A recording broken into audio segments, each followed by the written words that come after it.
Cinemação, o seu podcast sobre cinema. Acesse nosso site cinemação.com. Cinemação.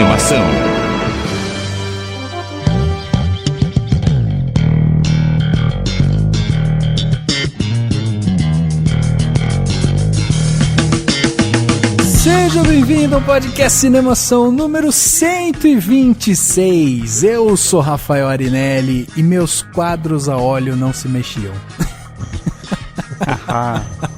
Eu sou Daniel Cury e pra mim, com 5 ou 6 retas, não é fácil fazer um castelo. Eu sou Flávio Moura e bunda de animador é quadrada.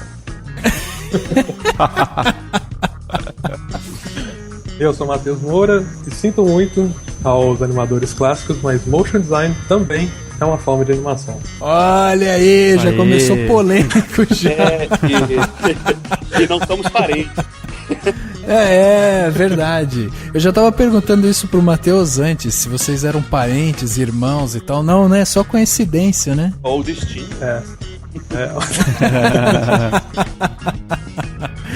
Muito bem, estamos aqui reunidos com os nossos amigos Flávio e Matheus, ambos do Estúdio Pix, né?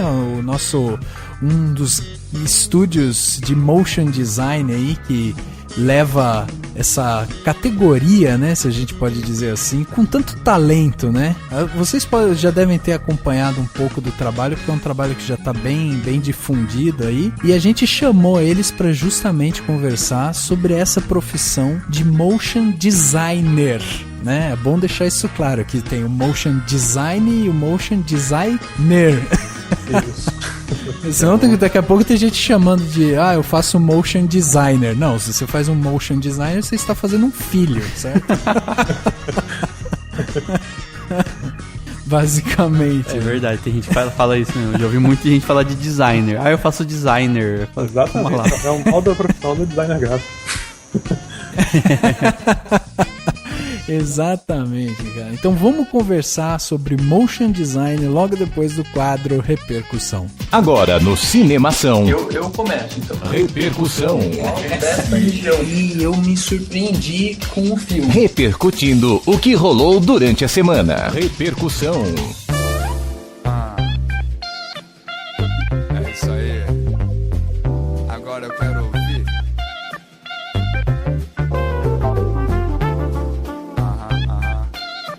Diz aí, montar. Esse é o canto da formiga ou é o sopro da cigarra? Você já fez aqueles bonequinhos na ponta de um bloquinho e ficou girando assim a pontinha pra ver o bonequinho se mexer? Já fez essa experiência? Já, mas eu desenho tão mal que nem os palitinhos que eu fiz, eles ficam igualados. Então eles ficam tipo tudo... Parece que eles, sei lá, tão glooming, sabe? Brum, brum, brum, assim... Eles crescem e diminuem. A cabeça, então, eu nunca sei fazer uma bolinha certinha. Fica tipo, parece que o cara tá com a cabeça de balão, murchando e fechando, sabe? Basicamente, o seu desenho, então, de palitinho no ponto, na pontinha do bloquinho, é um bonequinho tendo ataque epilético. Por aí. Não, mas eu acho que o Salvador Dalí ia adorar, porque é um negócio meio sabe, surrealista. Totalmente surreal, assim. Boa, hein, Dani? Melhor você continuar com estudos das palavras, né? É melhor. Eu vou me manter, vou me redimir a minha mediocridade.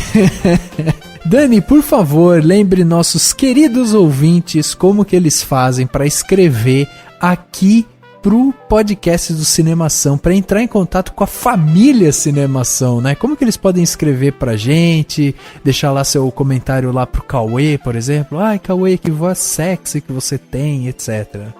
É muito fácil, é só mandar um e-mail para família, brincadeira, para contato, cinema, família, deve ser tipo da máfia do Poderoso Chefão, né? Com certeza. Mande para família, Deve ter tipo um família, sei lá, Tortorone, sabe? Tipo uma família. Provavelmente. Mas enfim, mande para contato, cinemação, sempre cinemacao.com. Você manda um e-mail pra gente, dá os seus comentários, fala o que você acha do podcast, da gente, sei lá, do site, do que for. Manda o seu comentário sobre o que você quiser mesmo, sobre a voz do Cauê, sobre a minha. Boss, que é maravilhosa, eu sei. Né? Pode elogiar. Pode, enfim, falar o que você quiser no e-mail. Pode também falar o que você quiser em facebook.com/cinemação. Nossa página no Facebook, você curte, você acompanha todas as novidades. Se você preferir seguir a gente no Twitter, siga no @cinemação, ou então siga a gente nos nossos Twitters pessoais. Eu sou @Daniel Cury, o Rafa é o @Arinelli, e tem o Henrique que tá um pouco sumido, mas deve voltar em breve, eu acho. Eu vou divulgar o dele também, que é o @Henrique Risato. Apesar dele não escrever direito no Twitter, dele não participar do podcast, ele ainda escreve lá pra gente no Cinemação. E acho que ele logo volta a falar as abobrinhas dele com a gente, com as nossas abobrinhas, né? Mas enfim, tem também o Instagram, que é o @Cinemação. Você segue a gente, novidades em imagens, se você for o Datena, você vai gostar do Instagram. E você também pode acompanhar a gente no www.webradiovagalume.com, uma web rádio com uma programação super bacana, super legal, e que ainda tem o podcast Cinemação todas as sextas-feiras às 22 horas, com reprises aos sábados ao meio-dia. E claro, por favor, não se esqueça de entrar no cinemação.com, site com todas as novidades. Você também pode comentar tudo por lá e de curtir a gente no SoundCloud, dar as estrelinhas no iTunes, dê as notas pra gente ficar com um ranqueamento bacana nesses dois lugares onde é importante que um podcast consiga ter esse ranqueamento. Então, a gente conta com você. Dani, você tem algum filme guardado, um roteiro de filme, algum projeto de filme guardado na sua gaveta? Não, só no Google Drive. Mas é uma gaveta. É uma gaveta virtual. É uma gaveta, né? Virtual, é isso mesmo. Muito bem, Dani. Você já pensou que você pode um dia fazer esse filme, só que você vai precisar depois vender ele, vai ter que gerir esse filme, né? E vai ter que usar de ferramentas de marketing, por exemplo, pra divulgar esse filme. Já pensou nisso? Você já pensou? Nossa, é muita coisa, é muita informação, muita coisa. Precisa fazer um curso bom pra aprender esse tipo de coisa, né? Pois é, cara. E é aí que a LA Filme entra. A LA Filme, nosso parceiro aqui do podcast Cinemação, do cinemação.com, né? Ele está com um MBA aqui pra galera de São Paulo, né? Que é focado no cinema. É um dos primeiros MBAs que a gente tem dentro desse ramo, que foca justamente em você produzir, vender e gerir os seus filmes. Então, o curso vai te ensinar técnicas de marketing, vai falar sobre questões de distribuição, de mensuração de resultado, tudo para que você entenda como que o business, né, o negócio filme funciona. E isso é muito legal, principalmente para quem quer entrar nesse mercado. Você vai ter aula com professores extremamente qualificados. Você pode entrar e ver todos os professores no site mbacinema.com.br, que lá você vai ter o quadro de professores, a grade horária, você vai ver quando começa tudo perfeito lá. E fora que o domínio é fantástico, né? MBA Cinema é o MBA Cinema, né? Então bateu lá no Google, queria fazer um MBA em cinema, pum, vai cair na LA Filme. É muito simples, basta então você entrar no site e fazer a sua matrícula para esse MBA fantástico.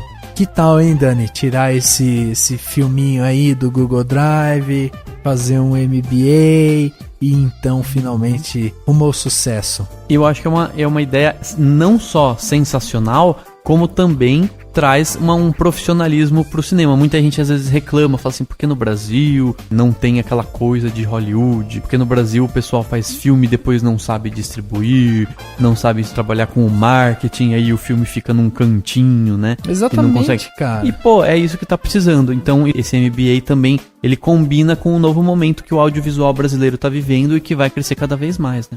Chegamos aqui na parte saia do armário, ouvinte de podcast, né? Dani, acho que a gente pode começar a chamar essa parte de leitura de e-mails de saia do armário, ouvintes de podcast, né? Tipo, virar um quadro dentro do Repercussão, olha só. Em vez de a gente ficar falando... Pode ser também. Vamos ler os comentários e não sei o quê. Não! A gente vai ler as pessoas que saíram do armário essa semana.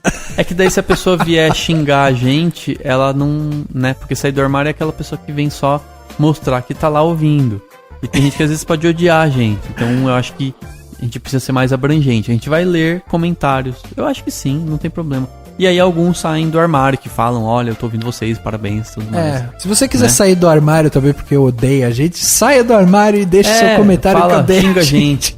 Ou melhor, faça críticas construtivas. Exatamente. E eu tenho um comentário aqui que quem mandou foi a Jujuba. Não temos o nome dela aqui, nem idade, nem cidade. Pô, Jujuba, deixe depois seus dados completos aí, porque é sempre legal a gente saber com quem a gente tá falando, né? Então, a gente recebeu esse comentário aqui da Jujuba no podcast Cinemação número 125 sobre spoilers na cara. Um papo super legal que a gente teve lá com o nosso amigo Edu Sasser, do Logado, né? A gente discutiu a função do spoiler, para que serve o spoiler e tal. E a Jujuba disse o seguinte: ótimo tema, eu realmente preciso do ineditismo para curtir o que assisto. Pior que sempre sou vítima de spoiler. Eu os atraio. Em alguns casos não chega a incomodar. Mas se for, tipo, num EP de episódio, né?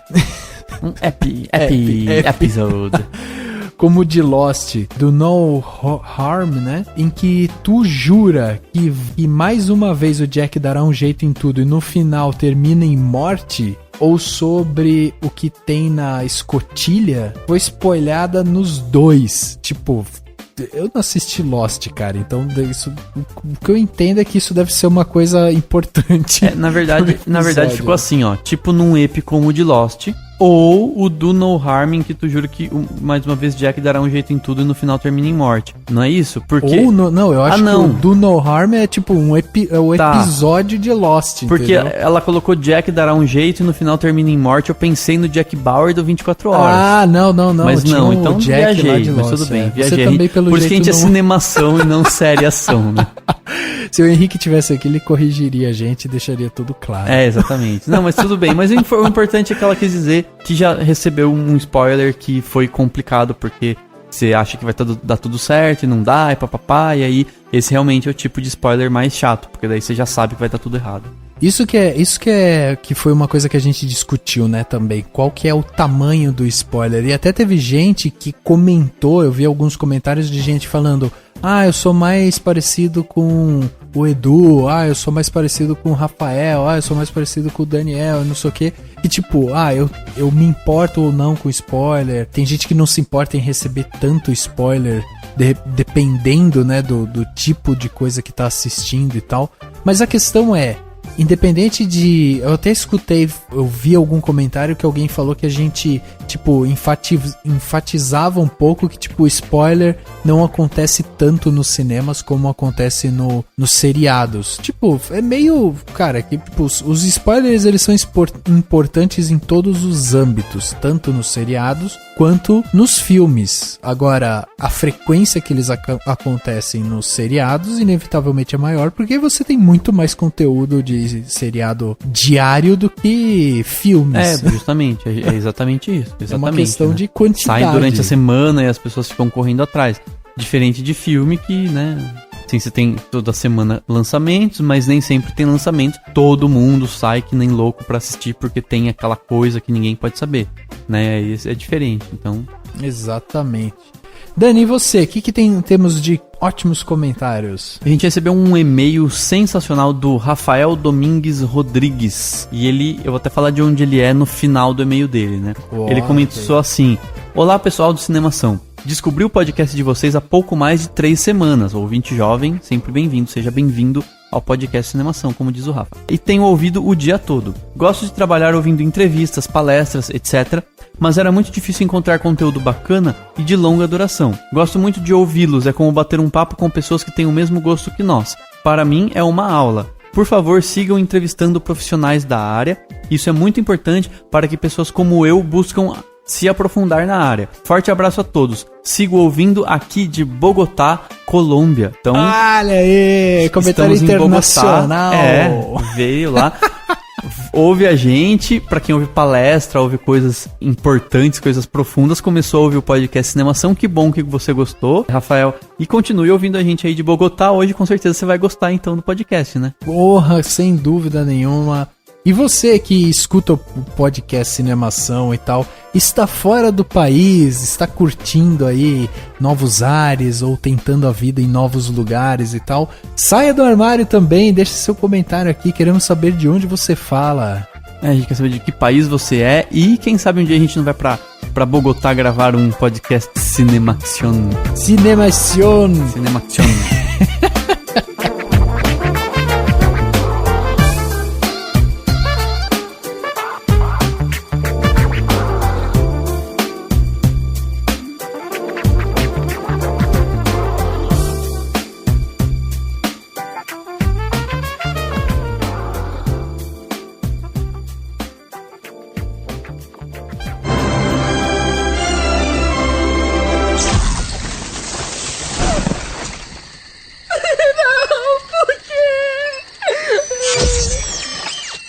Foi gás do pântano.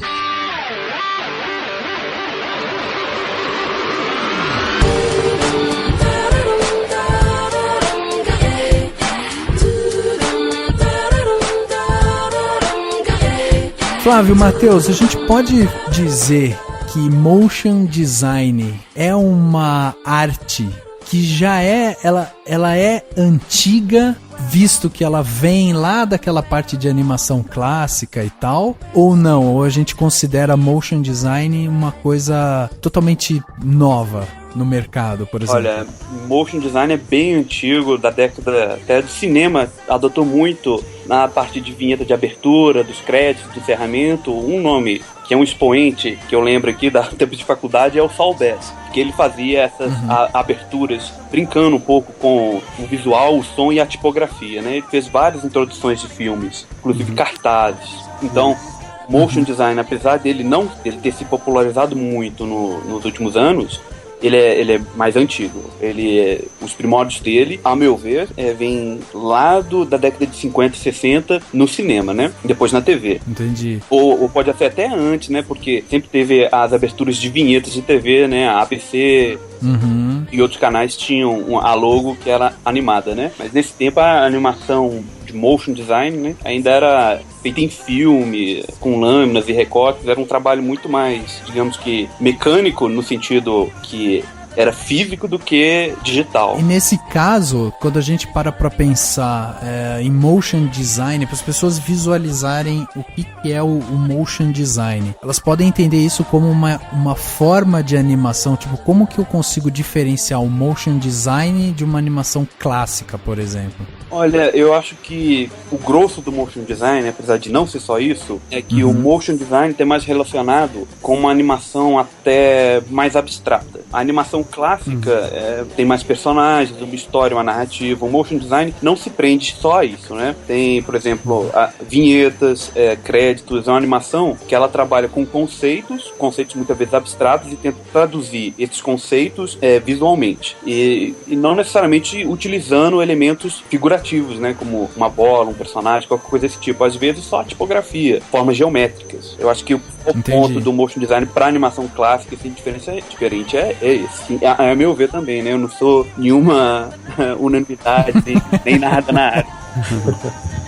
Não, é bem isso mesmo, porque assim, tudo vem da questão de mentalidade também, porque o próprio nome diz, né, motion design. Então é um ramo do design que trata de publicidade, de relações com o mercado de negócio, né, o mercado econômico mesmo. Então não tem aquela visão necessariamente artística que uma animação teria. Então, por exemplo, se eu tenho que cumprir metas, eu tenho um objetivo bem claro para vender. Então, você vê várias outras, além de tudo isso que o Flávio falou, você repara, por exemplo, assim, o ritmo, ele é feito geralmente para te prender em questão de segundos. Exatamente. Né? Tem que ser tudo bem mais visual, mais pautado em prender a atenção do espectador, que vai ser o futuro cliente, o futuro comprador do seu produto, e chamando bastante atenção com recursos visuais, audiovisuais, né? Tudo aquilo que vem dos princípios do design para você conseguir chamar a atenção do pessoal. No mercado audiovisual como um todo, o motion design, ele tá bem estabelecido ou existe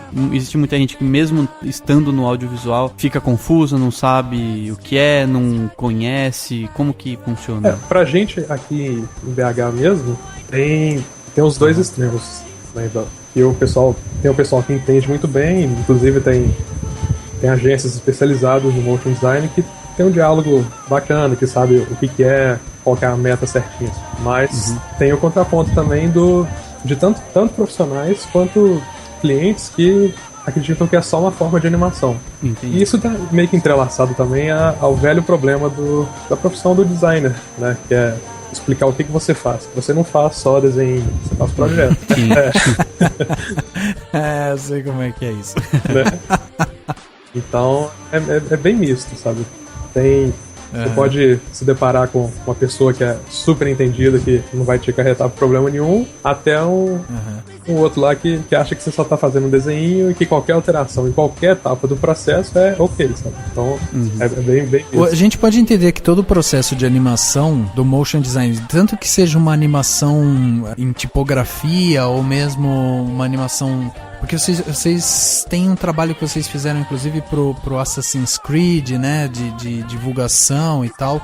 Quer dizer, uma animação com algum personagem e tal. Tudo isso passa pelo mesmo processo de um curta, por exemplo. Quer dizer, vocês fazem um roteiro, vocês montam um storyboard. Passa por todos esses processos? Passa. A animação, como a gente trabalha com animação, a gente, apesar de fazer o trabalho de motion design também, vinhetas, logos, a gente é mais focado na empresa nossa, é mais focado em animação, né? A gente tem vários projetos, a maioria deles é focado em animação. E o processo é o mesmo, né? A gente primeiro faz um brief do projeto, escreve um roteiro, tem a arte conceitual do personagem, prancha os conceitos para mostrar como que vai ser o visual da animação do projeto, depois parte para o storyboard, e o storyboard a gente faz um animático, que é uma versão enxuta da animação, né? Só pra gente ter o ritmo, o time, com trilha e vozes provisórias.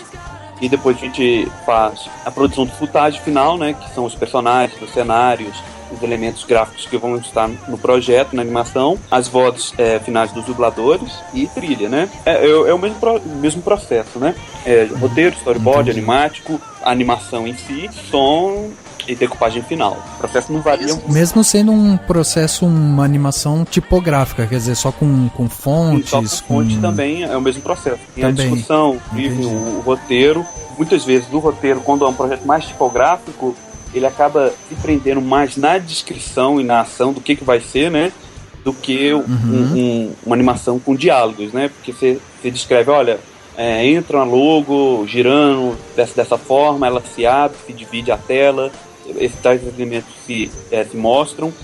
E um processo de uma animação mais tipográfica, vinheta, o roteiro é até mais simplificado e o storyboard e o animático são mais importantes, porque como tem certa abstração da animação, né, questão de transição, de cortinas, a solução é necessariamente visual, no caso. Necessariamente visual, muitas vezes ela vem no processo já de teste, né, do animático, até aperfeiçoamento dali. Agora, quando a animação ela tem um tom mais clássico, né, de narrativa, com personagem, início, meio e fim, aí o processo é mais voltado para o comum mesmo, até do cinema, da animação ou de outra mídia, série, TV. Entendi. A gente consegue entender que o motion design, ele parte, né, desse princípio de ter de um lado o design como ferramenta de não só de maquiagem, né, mas também como uma ferramenta estratégica, né, de você montar o negócio pensando no que o seu cliente quer e tal, e do outro lado você tem o motion, que é justamente essa parte de animação e tal. No caso, vocês trabalham muito com a parte de publicidade e tal, mas vocês já fizeram alguma coisa mais independente, de curta ou até, não sei, eu acho mais difícil, né? Mas um longa, sei lá. Não, curta, a gente tem vários trabalhos, inclusive mais autorais, né? Antes de a gente formar a empresa, nós três, que somos 3 os sócios, né? Eu, o Bruno e o Matheus, o Bruno tá aqui, nós desenvolvemos os nossos projetos finais da faculdade, o TCC, em animação. Eu e o Matheus fizemos animações mais narrativas, né? Com personagens, cenários, uma coisa mais clássica. E o Malaco fez uma animação mais voltada para o motion mesmo, inserir fotomontagem, tipografia. E desses projetos a gente criou outros projetos que até misturavam, né? O primeiro projeto que a gente fez em conjunto foi um vídeo justamente brincando sobre a questão da profissão do design, que é o que é, e o Plaza Design Gráfico, que a gente mistura um pouco dessas duas estilos de animação, né? Um pouco de motion comics, que é um estilo muito... hoje eu não digo mais que é recente, né? Mas ainda assim tem uma característica muito própria. É mais minimalista, né? Os personagens, eles... É como se separassem os desenhos dos quadros dos quadrinhos e animassem aquilo de forma mais simples, né? E tem uma interessante, um visual próprio.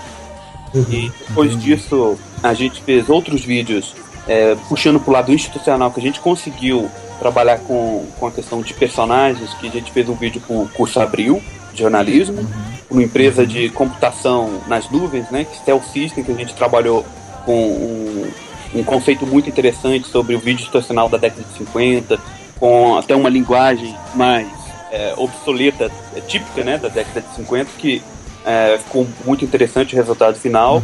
Depois disso, seguindo a linha do tempo aqui, a gente fez os vídeos do Assassin's Creed, que seguiu a mesma linha de animação clássica mesmo, de roteiro, storyboard, animático e animação final. Foram 3. E mais recentemente a gente desenvolveu um projeto junto com a Amazing Pixel, do Jovem Nerd, com o Top de Ouro. Que a gente... Legal. Uma série, uma animação seriada, semanal, durante uns 5 meses, né? Produção de 3 minutos de animação, toda semana lançava. Foi a produção. Legal. E a gente teve um ciclo de aprendizado muito grande, porque até então a gente não tinha feito nenhum projeto, e a gente tinha essa produção semanal, né? Então a gente tem que estruturar toda uma logística para conseguir dar saída nas animações. Pra gente que estava acostumado com projetos finitos, né? Questão de 3 meses e pegar uma produção seriada foi bem puxado. Gratificante também, né? Mas foi um desafio. Nesse caso, vocês faziam o quê? Vocês já tinham uma espécie de timeline ali, um roteiro mais ou menos pré-programado do que se seguiria durante esses 5 meses ou não? Era construído. Porque é quase um seriado, né? Exatamente. A gente construía, cada episódio tinha um tema, né? No início, a gente fazia brainstorm para decisão dos roteiros, quais as ideias, e fazia um mega toró de miolo e jogava as referências, piadas, sketches, misturando tudo. Aí, a partir do 4º episódio, a gente viu a necessidade de fazer um episódio até com temas, até para o episódio ele ter melhor divulgação, a pessoa entender melhor, né? Pegar assim, um tema é robô, o tema é alienígena, o tema é isso. E pro formato de internet, principalmente no YouTube, é muito mais prático, né? Que você foca, você tem mais buzz no projeto, na animação e mais visualização. No 4º episódio, fazer tematizado, né? A gente tinha reuniões de roteiro mensais, as reuniões de roteiro a gente fechava 4 episódios por alto e produzia semanalmente, né? Fechava o roteiro, aí cada semana a gente produzia um episódio. E lançando episódios produzidos, definido de tempo, né? E aí eu tava um tema com alguma coisa que tinha uma correlação, por exemplo. Se em janeiro ia lançar um filme do Robocop, qualquer coisa assim, a gente, olha, vamos fazer de ficção científica. Sim, era livre, né? Por exemplo, eu tinha uma ideia aqui, eu postava o rascunho da ideia no Trello, que era uma plataforma de trabalho em equipe, ele tinha por trabalho de ouro, como o Alexandre e o Azaghal também postavam. E depois a gente reunia e selecionava, essa ideia é boa, eu gostei dessa, fechava o roteiro com as sketches e depois a gente produzia e colocava no ciclo de animação, né?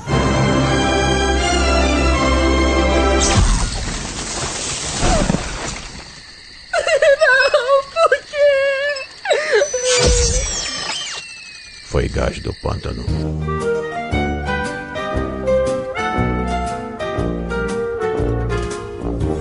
Acho engraçado, né, cara? Porque não é um negócio que você vê com frequência, né? Porque o Brasil, ele é conhecido como um grande celeiro de produção de conteúdo, assim, e tal. Mas a parte de motion design mesmo, e também a parte de animação mesmo e tal, é uma coisa que a gente vê pouco, principalmente em canais abertos, assim, do YouTube e tal, né? Eu acho que o YouTube, ele tá se tornando uma grande plataforma de comercialização, né?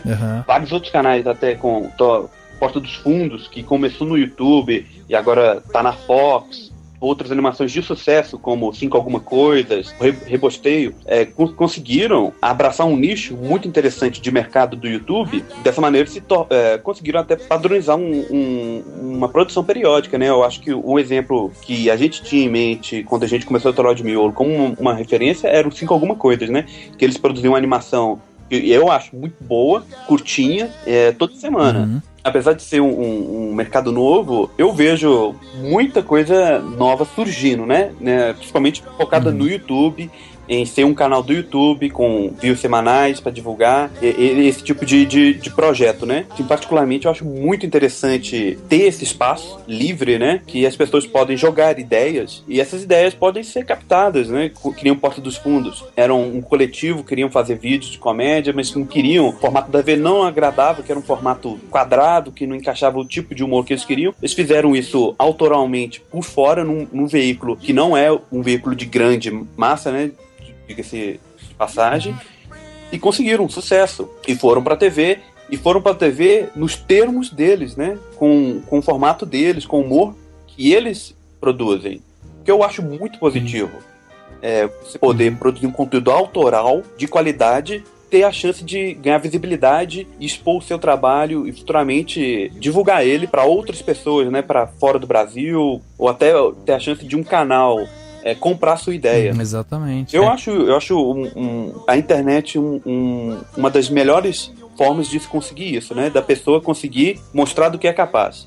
Muitas vezes é muito difícil o caminho inverso, você chegar na porta do estúdio, bater na porta do canal, eu tenho uma ideia, tal. Às vezes do estúdio, quando ele vê que a ideia já tá lá, é mais fácil dele comprar, né? Mas recentemente aconteceu isso até com Alien, o diretor, eu esqueci o nome, de Distrito 9. Sim, o Blum ele fez algumas artes de Alien avulsos, né? Que não tem direito autoral, não tem nada. Ele falava, olha, deu um buzz, as pessoas curtiram, aí ele fechou o contrato com o estúdio pra fazer o Alien. E não é a primeira vez que esse tipo de coisa acontece. Eu acho interessante porque um outro caminho da produção criativa. Exatamente. Mesmo assim, vocês conhecem algum tipo de projeto, de repente, de gente que vocês conhecem do mercado, ou que vocês tenham visto que tá na TV, ou que vocês viram na TV, ou de algo que vocês tenham visto de repente em algum curta-metragem, longa-metragem que vocês tenham visto, assim, de gente que não precisou passar por esse caminho, por exemplo? Não. Como assim? Eu não entendi muito bem. Teve algum trabalho,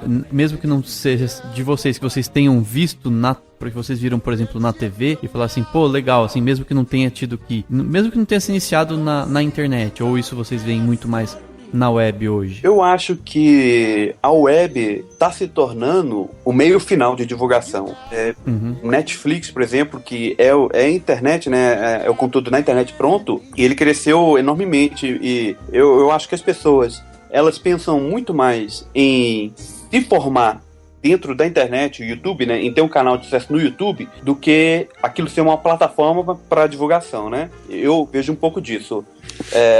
A internet não é mais uma periferia do conteúdo. A internet é o ponto de origem dos conteúdos, né? Falando que tem uma série que, até onde que eu tinha o conhecimento, eu acho que ela chama nacional e é muito boa, 3%, eu acho que é 3% ou 6%, que é uma distopia futurista, onde as pessoas vivem à margem de uma sociedade ideal, e eles têm, quando eles chegam a determinada idade, eles têm a chance de, através de uma entrevista e alguns testes, passar a ser um cidadão A, digamos assim, né? E essa série, se eu não me engano, ela começou como projeto autoral, onde que eu vi, eu não sei se eles tinham conseguido contato para produção em um canal, mas eu acho que foi, eu acho que sim, né? Eu tenho até que pesquisar. Mas a série é muito boa, a proposta, a ideia é muito interessante. E como a internet ela não tem censura, né? A proposta não tem um executivo que vai falar o que vende e o que não vende, a pessoa é livre para criar. E tem um público que compra essas ideias. Eu acho que esse é o ponto positivo, né? Tem uma liberdade criativa maior, o que permite que ideias novas surjam sem estar recortada por determinados padrões de o que é bom, o que não é. Que muitas vezes quando você vai trabalhar diretamente com um canal, já vem esse formato de isso funciona, isso não funciona. E muitas vezes é muito engessado. Eu acho. Mesmo institucional, né? Se você fecha um negócio com uma empresa e tal, às vezes você tem que se adequar a um padrãozinho de comunicação e tal. E realmente a internet ela acaba tendo essa essa abertura, até para você mostrar um pouco mais do que da sua capacidade profissional mesmo, né? Isso é bem bacana. Em termos de formação, vamos pensar no seguinte, a pessoa que tá escutando o podcast aqui, tá falando, cara, puta, curto muito essa parte de animar e tal. Vocês dois, assim, vocês são formados em quê? Nós somos formados em design gráfico. Em design gráfico. Os dois, o Bruno, que é o terceiro sócio, também. Entendi. E aí, no design gráfico, a gente tem pouquíssima coisa de motion, né? Inclusive foi uma batalha que a gente enfrentou na própria faculdade mesmo, quando a gente fez. Né? Porque na época, o Flávio deve lembrar muito bem, porque assim, existe uma certa rixa, foi até a minha brincadeira na entrada, entre os animadores clássicos e os motion designers, né? Porque é muito comum, porque assim, você aprende os princípios da animação no design, mas é uma coisa bem rara, assim, já é bem focada pro princípio da animação que era voltado pro mercado.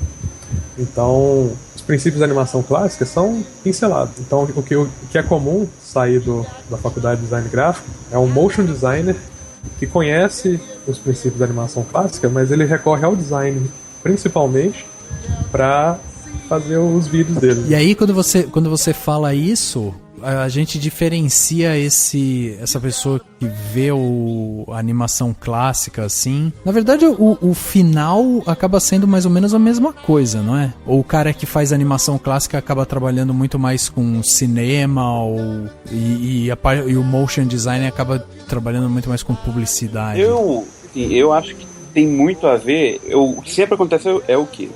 Você vai ser conhecido pelo que você faz. Se a gente faz motion design tipográfico, vinhetas, é como a gente vai ser conhecido e onde que a gente vai trabalhar. Se a gente se dedica à animação narrativa com personagens, mais clássica nesse sentido, né? Apesar de ser de recorte não quadro a quadro, a gente vai ser conhecido por trabalhar nisso. Apesar que, como o Matheus falou, a formação acadêmica do design é mais voltada para o mercado, para vinheta, não muito para animação clássica, personagem, história.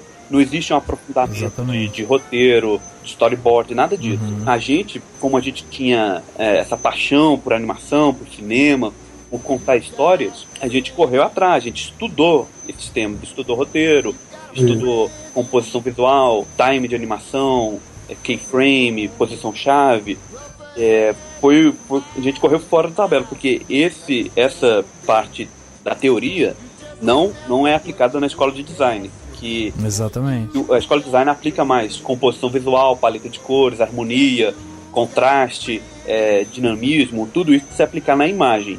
O ponto positivo que a gente consegue absorver disso é que a gente consegue absorver mais de design na animação, né? A questão de paleta de cores, de composição de cenário, de personagem. A gente tem essa teoria do design que eu acho que auxilia muito, né? Que é um acréscimo interessante, que é uma visão um pouco... Pô, pra caramba! É uma visão um pouco diferenciada, né? Mas a animação clássica tem vários cursos de animação clássica. Essa é mais voltada para a produção cinematográfica mesmo, que eu vejo. Tá? Quando vocês falam curso que vocês foram atrás, foram aprender e tal, vocês fizeram meio que por conta ou não? Ah, não, vou para uma escola, vou fazer um curso mesmo de sei lá, de motion e tal. Foi por conta mesmo. Por conta. O curso de design a gente fez na faculdade, né? A gente na UENG, nós três, Faculdade Estadual de Design. Mas essa parte toda de animação, mais narrativa, né, digamos assim, foi por fora, né? Foi fazendo oficinas, cursos. Eu assisti diversas aulas, né, na Federal, que tem cinema de animação, eu ia lá de bicão e ficava na sala de aula, assistindo as aulas. Não tinha nada a ver com o meu curso, só que eu queria só entender melhor o processo, né? Eu acho que tem uma questão também de design, assim, para essa parte de motion, que a gente acaba tendo uma... Eu digo a gente porque eu também sou formado em design, tá? Então eu tô me incluindo aqui. Mas a gente acaba tendo uma noção um pouco mais ampla, né? Talvez a pessoa que faça justamente a parte de cinema, né? Vai estudar cinema ali e tal, o cara às vezes começa a se especializar, sei lá, na parte de direção, de roteiro e tal. E como a gente acaba tendo esse trabalho um pouco mais focado no visual e de ter um impacto quase que imediato, né, com o usuário, quem tá consumindo aquele conteúdo e tal, a gente tem uma visão um pouco mais ampliada, vocês não acham? Eu acho que até esse é um ponto que dá pra diferenciar bem, assim, ajudar a guiar o pessoal que se interessa pela profissão, né? Que nem você falou, se o seu interesse, por exemplo, é trabalhar com animação voltada para cinema, assim, não há dúvidas. Realmente um curso de Belas Artes, cinema de animação, realmente vai ser o ideal para você.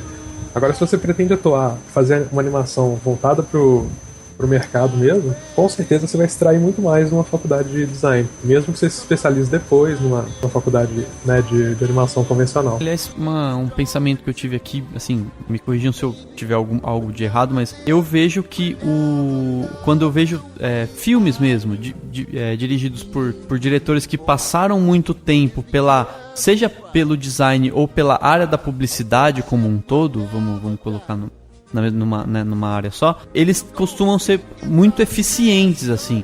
Então eles talvez não tenham a questão autoral que o curso de cinema vai trabalhar, que é uma coisa muito mais focada no, sei lá, resumindo, preciso encontrar a mim mesmo e daí fazer um filme, né, uma coisa maravilhosa. Quando você passa pela área do design, da publicidade, você consegue ser muito eficiente, então você tem essa questão das cores e tudo mais, e daí eu acho que, assim, e até questão, assim, pensando no cinema como indústria, né, tô pensando do lado do cinema como indústria, você tem uma pessoa já preparada para isso, para um ambiente de tipo, prazos e tudo mais, e que faz tudo com muita eficiência, né? Não sei se vocês concordam com o que vocês acham. Eu acho que o design, como um todo na faculdade, ele não... A formação é para ser um solucionador de problemas. Problemas na maior parte do tempo visuais, né? Então, quando um designer ele assume um projeto, ele não atua só sendo o cara que bota as cores, que faz o post, escolhe a tipografia. Ele pensa no projeto, do início ao fim, né? Então, eu acho que isso ajuda muito a ter uma compreensão sobre todo o universo representativo, né? Ele tem que ter uma solução visual acima de tudo. E como o designer, ele já por experiência tem essa prática mais de mercado, né? De ter cliente, ter um briefing, ter prazo, ter tempo, ele acaba que tem um sistema de trabalho que ele passa por essas etapas, né? Não é tão direcionado à questão autoral criativa, de ter uma ideia. Eu acho que está mais de executar da melhor forma possível aquele projeto. Sim, isso tem muito a ver com a questão do mercado, do cliente, né? O cliente chega, eu quero fazer isso. Aí o designer, olha, o designer chega e propõe, a melhor forma de fazer isso é assim. No cinema, a pessoa, muitas vezes, ela chega querendo contar uma história, né? Eu quero falar sobre esse sentimento, ou essa relação, ou essa história. É um pouco diferente, né? Quando um designer assume a cadeira mais de contar a história, ele tem muito, o que eu acho um ponto positivo, é essa visão geral do todo, né? O que são os elementos, qual é a função deles e por que eles são importantes. E eu acho que é muito interessante essa visão completa do projeto, do início ao fim. E ele ajuda o designer a ter uma decisão mais sólida, né? Em vez dele trabalhar só uma etapa, ele tem um conhecimento amplo ali. Não que o diretor de animação convencional não possa ter isso, né? Ele pode participar de todas as etapas, pode ser o roteirista, o diretor, até o artista conceitual. Mas, normalmente, eu acho que ele tem uma certa... um foco em alguma área, né? Muitas vezes ele se foca mais no roteiro, na direção, ou na parte de storyboard. Tem vários amigos que eles fazem cinema de animação e eles realmente estão se focando em determinados pontos da área do cinema de animação.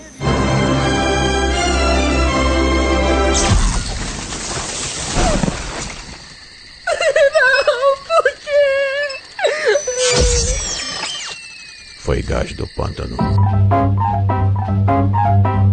Eu acho interessante porque a gente conversa aqui de vez em quando sobre alguns diretores, né?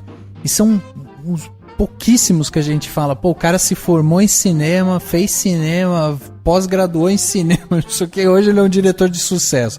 A maioria os caras vieram da literatura, da publicidade, vieram de outras áreas, né? Isso é interessante porque eles vão agregando. Ou nunca estudaram nada, pontos. Só colocaram em prática, né? Assim, só foram com a mão na massa. Né? Então, eu acho que é um ponto interessante que o Daniel falou, que muitos não se formaram especificamente numa área.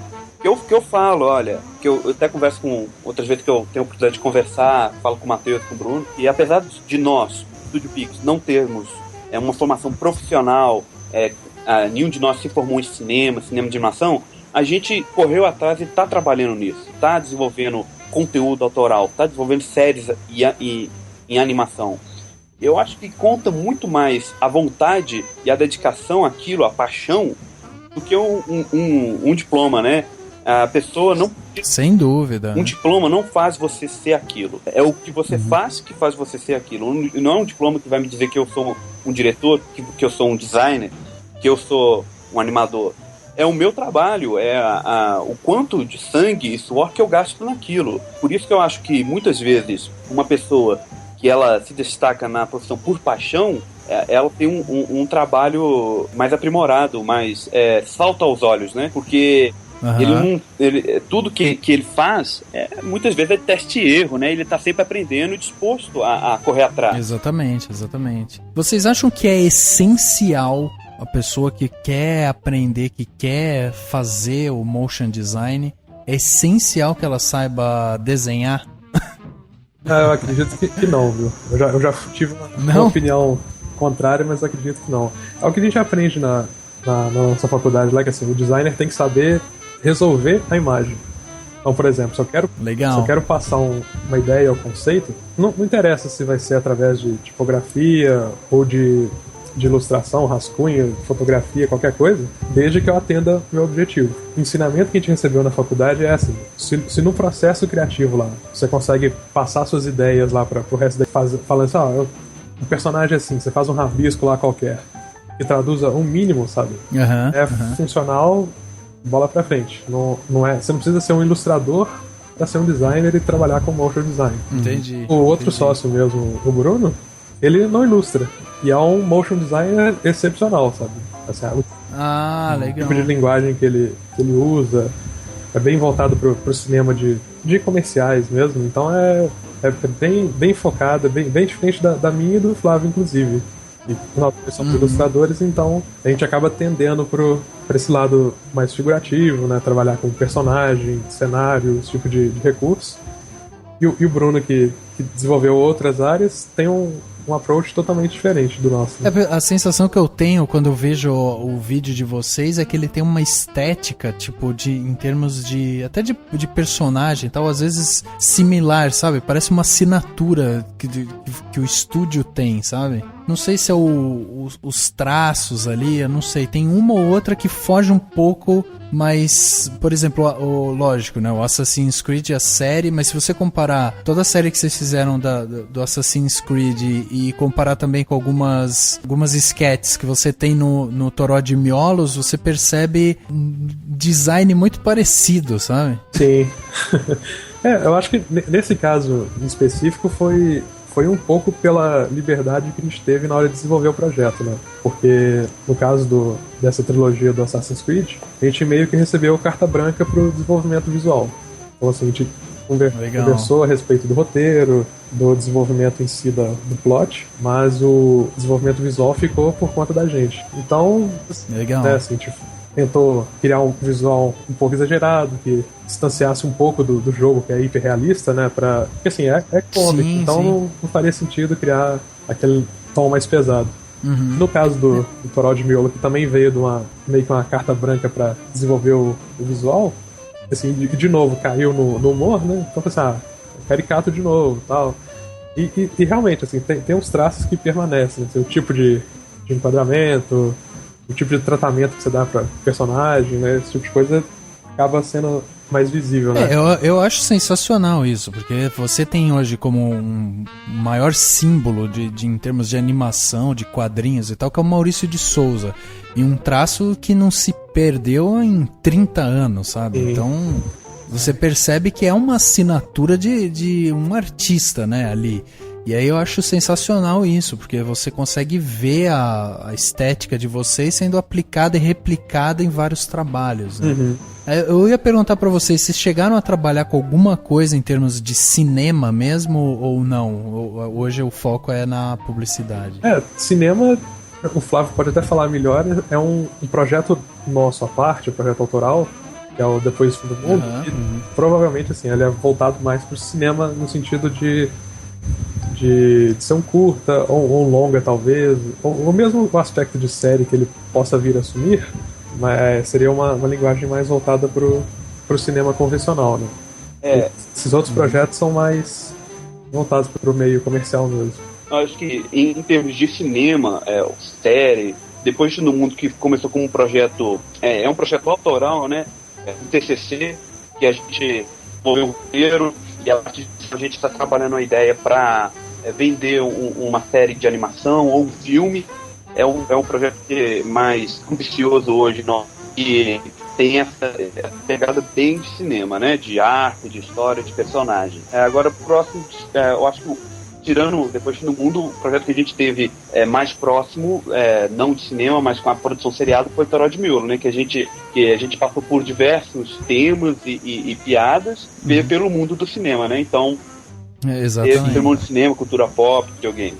Então teve um pouco desse viés. Tirando Depois do Mundo, os curtas, por exemplo, o curta do Assassino de Creed foi um curtinha que tinha uma pegada mais cinematográfica também, né? Mas como projeto ainda não, mas espero que em breve a gente consiga lançar um projeto nosso, se não como um filme, como uma série animada com episódios, né? Legal. Sim. E vocês comentaram da questão de que vocês têm que resolver a imagem, né? O trabalho do designer, de uma forma geral, sendo essa e tal, e não tendo a necessidade de ser um desenhista e tudo mais. Como que na hora de pensar, eu tenho que resolver a imagem? Eu imagino que assim, precisa ter o máximo de... Quanto mais background você tem, quanto mais você já viu de grandes filmes, grandes obras de arte, seja de qual for, melhor é. Como que vocês veem isso? O que vocês já sentiram que isso ajuda, assim, na hora de você fazer isso que vocês falaram que é resolver a imagem? E isso é parte do processo, igual isso que você falou da busca de referências é essencial. Tanto a busca de referência que você faz, digamos, no cotidiano, né? Por exemplo, se eu me interesso pelo assunto, então invariavelmente eu vou continuar pesquisando, vou acompanhar os diretores que eu gosto e tal. Sim. Mas fora isso, tem a pesquisa de imersão que a gente faz quando a gente assume um projeto. Então, por exemplo, apareceu um projeto que vai ser sobre venda de carros, a gente tem que fazer um motion especificamente para isso. Então aí começa a pesquisa gigantesca, assim, de baixar referência de clipes estrangeiros, né, materiais que a gente viu e gostou, para começar a desenvolver o material em si. E com relação a resolver a imagem, por exemplo, uma vez feito esse processo de pesquisa, que você vai ter absorvido linguagem, visto que deu certo, o que não deu certo, vem a parte necessariamente de projetar. Então você vai rascunhar, vai ver o que é melhor, sem preocupar em momento algum em como você vai fazer. No momento em que você realmente parar assim, não, agora é isso que eu vou fazer. Como que eu vou fazer? Você consegue fazer? Você, profissional? Consegue? Beleza. Então, mão na massa. Se não, o que a gente aprende no design gráfico mesmo. Contrate alguém, sabe? Terceirize. Você não sabe fazer? Isso não é um impedimento. Sim. Você está no ponto de vista de gestor do projeto, né? Então, você viu a referência, você sabe o que você quer. Quando a gente para pensar no motion design dentro do cinema, eu tava tentando pensar aqui em alguns exemplos, né? Vocês lembram da abertura do Prenda-me Se For Capaz? Sim. Aquele filme com o DiCaprio, Tom Hanks e tal. Aquela abertura é um motion design, né? Sim. Isso. Geralmente, né? Legal. Essas aberturas e créditos também, né, de encerramentos, assumem o aspecto do... Ah, verdade. Tem muita coisa de quando sobe crédito da Pixar mesmo, né? Aquele filme da Pixar, o Wall-E, os créditos dele, pra mim, é um dos tops da animação, que conta a história da história da arte, na verdade, né? Nos créditos. É verdade, é bem legal. Eu fico imaginando você no cinema lá, assistindo o filme de 2h30, mas vibrando quando sobe os créditos. Nossa, nem fala. Nem fala. Filmes da Marvel, pra mim, por exemplo, é assim, é a introdução e os créditos, quando são bem feitos, Homem de Ferro, então é sempre um espetáculo visual. Independente da qualidade do filme, eu saio feliz. E, aliás, teve o curta da Disney que ganhou o Oscar até de melhor curta de animação. Isso. O que eu vi dele o que tem de motion design, assim? Porque eu entendi que é um trabalho de motion design muito mais do que a animação Qual clássica, foi esse né? curta? É o Paper Man? É o Fist. Não, o desse ano foi o Fist, é de um cachorrinho. Eu vi. Olha, eu vi esse Fist, é um projeto mais de animação clássica, né? Apesar de ser um curta, e a Disney e a Pixar tem essa característica, né? Essa vontade, sempre antes do filme tem um curta-metragem, uma história fechada sobre um ponto. Eu não acho que essa história, que esse curta se encaixa como motion design, apesar de poder ser motion design. Mas é um curta-metragem, eu acho que são 3, 5 minutos, né? Uma história fechada. O motion design, eu acho que no cinema tá mais inserido dentro do filme, né? A abertura, o encerramento e muitas vezes até na comunicação visual do filme. Tem filmes como É Mais Estranho que a Ficção que utilizam motion design durante a película, né? Eu não sei se vocês lembram desse Mais Estranho que a Ficção, que é um filme do Will Ferrell, que ele começa a escutar uma voz narrando tudo que ele faz. E à medida que essa voz vai narrando, fala, olha, ele escova os dentes 72 vezes para a direita, 15 para a esquerda. Existe um complemento visual para retificar essa informação. Esse complemento visual é feito através de infográficos, setas e números de tipografias.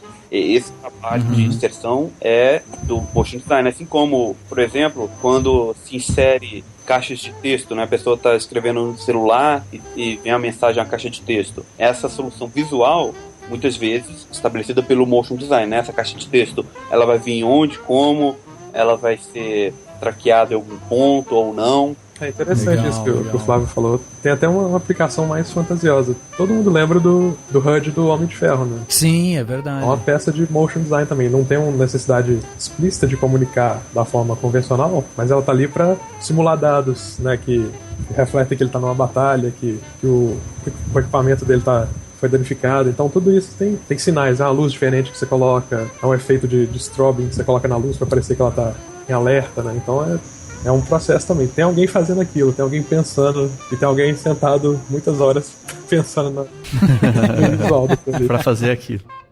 Eu acho que agora a gente chegou num ponto que explica até melhor, né? Exemplifica melhor essa parte do motion design mesmo, para as pessoas não entenderem que é só uma coisa cartunesca, né? Assim, porque às vezes elas podem achar que não, o motion design se restringe a você fazer animação e tal, e não é bem isso, né? Ele parte também para a parte de efeitos também, né?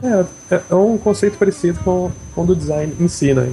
Então, assim, a forma como você vai trazer isso pro mundo real é meio que indiferente. Vai ser de uma forma cartunesca, vai ser ilustrado, vai ser um 3D, vai ser através de fotografia. Isso aí vai ser em função do conceito do projeto, né? Entendi. O principal é atender a demanda do si, né? No caso, quando a gente pensa em motion design, a gente pode também pensar em 3D, mas quando a gente para pensar em, por exemplo, construção de elementos 3D, isso também está dentro da cartela, né, do motion design ou não? Sim, é uma diferença estética, na verdade. Desde que... Estética, tá. Porque, por exemplo, imagina um infográfico convencional. O que impede ele ser 2D ou 3D? Né? Então, é tudo questão de direcionamento e, de novo, né, o foco e a orientação que você vai ter. Se eu fizer um infográfico, por exemplo, de barras lá, com linhas, ramificações, ilustrações, chapado 2D, ok. Eu posso transformar isso numa obra 3D da mesma forma. A questão é que eu não posso extrapolar e esquecer do objetivo principal. Então não adianta nada eu ter um ambiente virtual e me perder totalmente ali e esquecer que eu tenho que informar, sabe? É tudo resultado do seu processo. Eu acho que... Só uma ferramenta, né? Então, eu acho que assim como o design, motion design, são soluções visuais. No caso, pode ser soluções audiovisuais, né?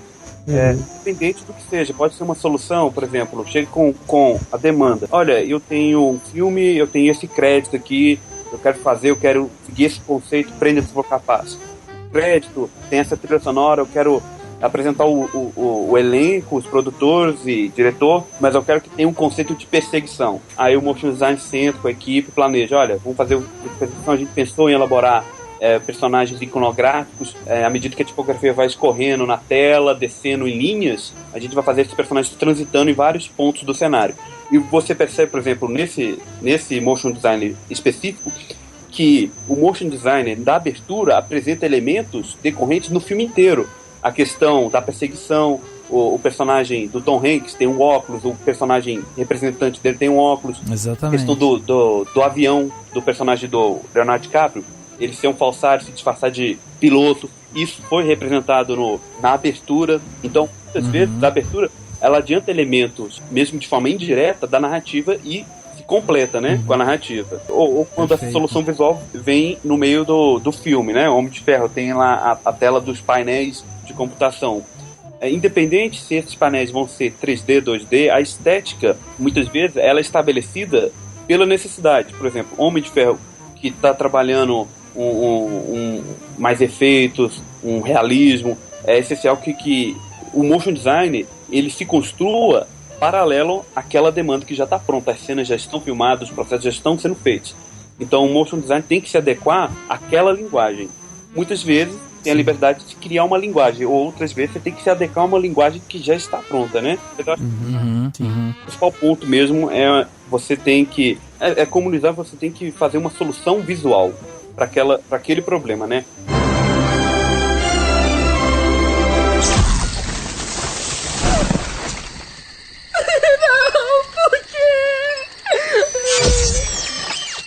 Foi gás do pântano.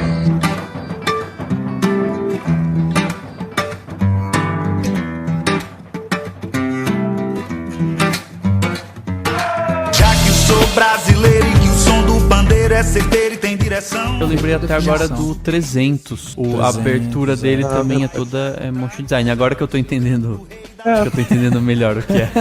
Eu tô falando assim, opa, beleza, isso aqui é motion design.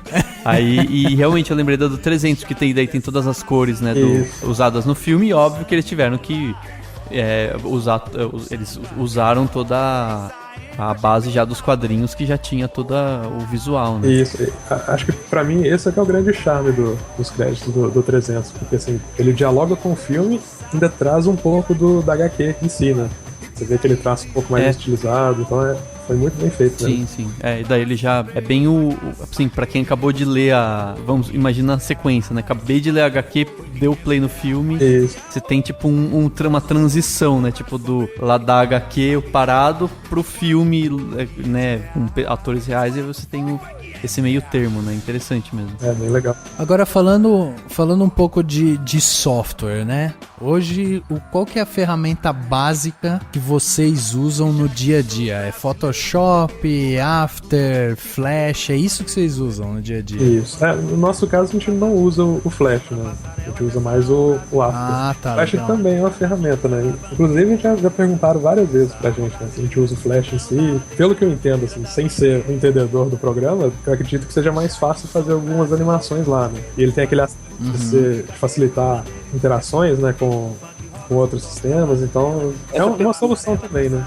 É uma pergunta que eu acho até um pouco engraçada. A pessoa tem a curiosidade, porque ela vê um tratamento final de um projeto. Nossa, esse projeto ficou muito bom. Onde que ele foi feito? Mas o tratamento, o visual final do projeto, ele independe de onde que ele foi feito. Eu acho que um paralelo engraçado é perguntar para um roteirista qual caneta que ele usa para escrever. Como se fosse a caneta que fizesse o roteiro ficar bom. É uma coisa bem comum, mas eu acho que você pode fazer um trabalho excepcional, tão bom quanto, tanto em After, quanto em Flash, quanto em Maya, em Toon Boom. Não depende da plataforma, mas sim de quem está trabalhando nela, né? A solução não está no computador, mas está em quem está sentado controlando o computador. Sim, perfeito. Faz sentido, né? Não, porque assim, geralmente quando você vê o negócio já pronto, né? A galera já quer saber qual que é o tipo de software e tal que você usa até pra tentar aprender, né? Disso, assim. Eu acho totalmente, é uma pergunta honesta, não teve problema com ela, mas eu acho que a pessoa tem... Na real, o cara tem que usar aquilo que mais convém a ele, né? Também, né? Se a pessoa tem domínio num instrumento, que seja o Flash, que seja o After, eu acho que o domínio daquele programa específico ajuda a pessoa a ter uma segurança em se trabalhar nele, ela saber como ela vai realizar aquilo. Isso poupa muito tempo, né? A pessoa que não sabe como e ela tem que descobrir todo o funcionamento do programa para depois ter uma solução, né? Muitas vezes, como a gente está tem muitos anos que a gente trabalha com After Effects, a gente tem uma facilidade. Quando a gente escuta uma proposta, um briefing, ou tem um problema para a gente solucionar, a gente já conhece tudo que o programa tem a oferecer, então sabe a melhor forma de solucionar aquele problema, né? Visualmente, olha, a gente pode colocar uma outra camada, fazer uma profundidade de campo com a câmera, mas enfim, as pessoas que podem continuar perguntando, a gente continua respondendo o que a gente usa, mas não é isso que vai fazer com que o trabalho fique bom ou não, né? Mas sendo um pouquinho o cara chato aqui, tem uma realidade que a gente tem que ficar atento também, que é a questão do mercado de trabalho, né? Sim, Por exemplo, assim, eu posso até gostar de trabalhar num software tal, mas o mercado trabalha com tal. Então, se eu quiser me inserir naquele mercado, eu tenho que correr atrás e aprender, me virar, mesmo que na marra, mesmo que você caia numa agência, por exemplo, e fale assim, desenvolva isso pra mim. Mas o ilustrador fez no Photoshop. Então vou ter que trabalhar nesse programa. E não sei, tá na hora de aprender e tal. Olha, é verdade. Básico, olha. E a pessoa se interessa por design, motion design, o pacote Adobe, que é o que o mercado usa, tanto para design quanto para motion design. E se a pessoa se interessa mais por animação, apesar da gente utilizar o After Effects para animação, com alguns plugins e outras peculiaridades do programa, o que o mercado usa no Brasil é o Toon Boom, tanto no Rio de Janeiro quanto em São Paulo. O que está se usando para produção de animação é o Toon Boom. A gente usa o After Effects porque a gente carrega essa parte do motion design antes da animação, né? Então é uma bagagem que a gente já tinha um domínio e a gente conseguiu criar uma identidade e um suporte no próprio programa para inserir projetos em animação. Um aspecto que a gente já percebe um pouco diferenciado dos projetos em Toon Boom é que a gente tem uma possibilidade maior de deixar um tom mais cinematográfico ao projeto, né? Que o After Effects, por ser um programa muito utilizado para pós-produção, ele tem uma série de plugins e instrumentos que você pode utilizar para dar um acabamento diferenciado para o projeto, o que a gente acha interessante e usa nos nossos projetos de animação. No caso de fazer essa parte estética, o que vocês enxergam como maior dificuldade? Eu tava lembrando agora, enquanto a gente tava conversando, me veio na mente muito tempo atrás, né, a gente tinha aquele assunto polêmico da rotoscopia, né, que às vezes era até escondido por muito animador que fazia, que é basicamente você pegar um ator, filmar ele ali, depois você ir lá e fazer animação meio que em cima, simulando todos os movimentos e tal. O próprio Walt Disney fez isso durante um tempo, e ele escondia que a Disney fazia isso e tal, porque era considerada quase que uma vergonha, né? Sim. E aí me veio uma trapaça. E aí me veio essa pergunta na cabeça, assim, o que vocês sentem de mais dificuldade na hora de desenvolver o projeto? É justamente, não sei, fazer a parte animada, ou encontrar a identidade visual daquele projeto? Qual que é a maior dificuldade que vocês enxergam? Difícil essa, né? Porque o que acontece, o que o Flávio falou anteriormente, assim, a respeito da maneira como a gente trabalha e do próprio conhecimento do software. Naturalmente, quando a gente está num briefing com o cliente, a gente começa a pensar em soluções possíveis já, sabe? Então, por exemplo, se eu tenho uma demanda, eu não vou ficar mirabolando na minha cabeça uma animação quadro a quadro, não sei o que, eu vou pensar dentro daquilo que eu consigo desenvolver. Se eu tiver um prazo maior, ou se for um requisito, uma cutucada do cliente, pensar, eu quero isso aqui que seja para estourar tudo e vender horrores, não sei o que, aí sim dá o passo seguinte de pensar em outras soluções, né? Eu acho que a dificuldade maior em um projeto comercial muitas vezes é o cliente, que o cliente chega com ele chega com uma demanda, ele quer vender para um público, só que ele tem uma ideia do que ele quer, só que muitas vezes ele tem a dificuldade de se desprender da ideia, comprar, por exemplo, eu não estou fazendo essa animação para você, eu estou fazendo essa animação, esse projeto, para o seu público. A gente estudou o seu público ele é X, então a gente tem que fazer uma animação Y, e ele vem, eu quero Z, porque ele gosta de Z, e isso é difícil, né? É uma frase muito boa, que o ornitorrinco é o pato que o cliente aprovou. Exatamente. Mas bem isso, né? Eu acho que a maior dificuldade, e eu agradeço aos seus, quando aparece um cliente que ele tem essa liberdade de se desprender, porque muitas vezes o cliente, ele por ele ser o cliente, ele tá pagando, ele quer assumir um papel criativo. Todo mundo quer ser criativo, todo mundo quer colocar seu dedo, e acaba que ele deixa gostos pessoais acima do objetivo. Esse é o problema. Sem dúvida. Você vai fazer uma logo, qualquer que seja o trabalho, vai fazer uma logo, aí você fala, olha, a logo vai ser amarela por causa disso. E o cliente, eu não gosto da cor amarela, eu gosto de azul. Mas azul não tem nada a ver com conceito. Não interessa, eu gosto de azul. Aí fica martelando tanto que no final você, toma essa logo azul então, embora. Tipo, para de encher o saco. E aí você não sabe até o que é tipo... Assim, imagino que a maioria seja questão de mais de ignorância da pessoa, mas às vezes parece que a pessoa também não quer aprender, né? Ela não quer saber. Eu acho que ela não quer ouvir a explicação, né? Ela quer ir pronto. O que acontece muito com a área artística, criativa, digamos assim, né? Tanto com questão de roteiro, de personagens, de tudo, é que parece que é uma área que a pessoa, ela pode dar mais...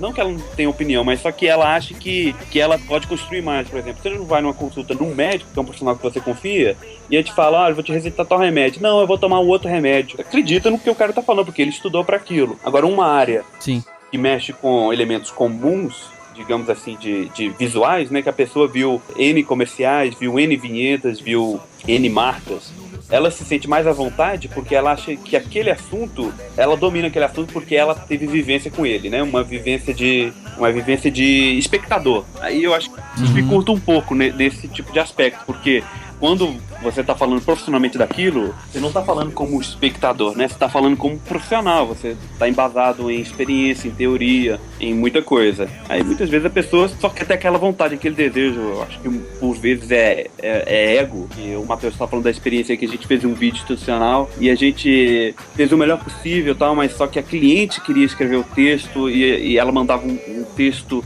que era horroroso e a gente tinha que cortar e tal, explicar, olha, esse texto não funciona numa projeção audiovisual, isso aqui tá longo, isso aqui tá demorado, isso aqui não tem tempo pra isso. E a pessoa se ofende, porque não, mas eu quero que seja assim, e deixa de ser um projeto pro público, pra empresa, para se tornar um projeto pessoal, né? Eu acho que esse é o principal problema que pelo menos que eu percebo, né? Sim, a questão da desinformação mesmo, porque a pessoa não entende necessariamente o processo, qualquer alteração que vier na cabeça dela, deve ser fácil deles fazerem. Então, exatamente. Acha que é só um clique, né? Que tem exatamente. Um clique que chama, sei lá, mudar a cor do fundo. E muda a cor do fundo. Deve ter um botão gerador de... então. Não, e tem essa questão mesmo de você colocar, né, a parte artística, né, que a gente até falou um pouco aqui. É isso mesmo, assim, tipo, porque passa muito pela parte de gosto, né? É totalmente diferente, como o próprio Flávio já deu o exemplo de você ir a um médico, que é uma coisa que, tipo, você, mesmo que você leia na internet, que você, tô com uma vermelhidão na pele, aí você vai lá no Google e vermelhidão na pele e tal, daí você já tem, tipo, 4 ou 5 tipos de diagnóstico, você vai até um médico, pode até perguntar pra ele o que é e tal. É totalmente diferente de você ir em algum lugar e o cara te chegar e falar, tá, e aí, o que você acha? Tipo, você tá gostando, tá dentro daquilo que você espera e tal, e aí ele se sente no direito de, tipo, exigir muito do gosto dele, do que ele acha próprio, muito ignorando justamente essa parte toda desse background que a gente busca de entendimento de mercado, de cliente, de usuário, de consumidor e tal, enfim. Exatamente. Então a gente tem realmente uma dificuldade de você abordar isso, né? E às vezes até do entendimento, assim, tipo, eles não entendem que estão pagando por um serviço, muita gente, né? Não entende que tá pagando por um serviço, acima de tudo, intelectual. Eles acham que estão pagando por um serviço mecânico, porque esse cara é um robô e ele está fazendo o que eu mando, né? E muita gente pensa assim, é a desgraça de várias áreas, né, desse ponto. O cara realmente tem isso. Ele acha que você é só um braço e ele vai pegar por osmose, tirar todo aquele pensamento, passar por você e você vai executar daquela forma.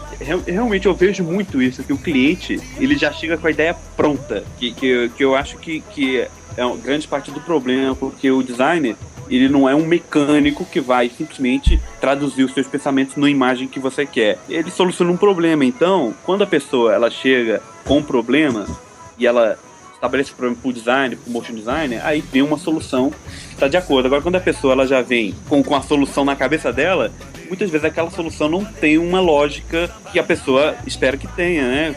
Já chega e fala, eu quero uma solução audiovisual assim. Aí quando o motion designer olha, fala assim, olha, assim não vai funcionar porque essa tipografia, ela tá passando elegância e você quer passar força, então a gente tem que usar uma tipografia mais grossa. Aí o cara, não, quero usar essa fina que eu acho ela bonita. Eu acho que o problema, eu acho que em toda área que tem essa questão de criação, de artística, e essa relação de cliente, ela encontra esse problema. Sim, exatamente. sim, sempre não que o cliente não pode chegar com boas ideias, que chegam também. Lógico. O cliente entende o mercado dele, ele explica e tem boas ideias, você pega, absorve aquilo, estuda, faz o briefing e propõe uma solução. Mas esse cliente é o cliente ideal, né? É aquele que ele na sala com vácuo, aqueles exemplos de física, né? Numa situação ideal, a vácuo, ignorando a resistência.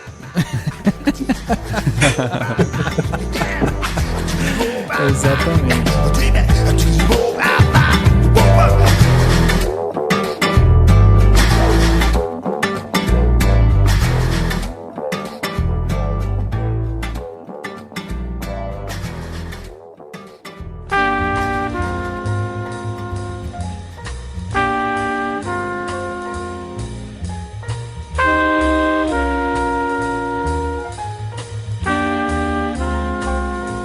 Bom, eu queria perguntar para vocês a respeito de mercado brasileiro. A gente tá pensando no motion design sendo aplicado comercialmente, então a gente está pensando nele sendo aplicado basicamente para clientes, empresas e tal.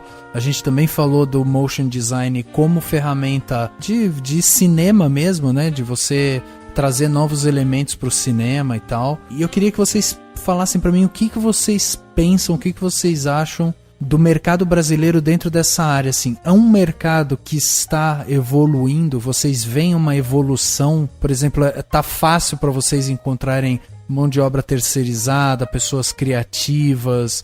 Como que vocês estão olhando, enxergando o mercado brasileiro dentro do motion design?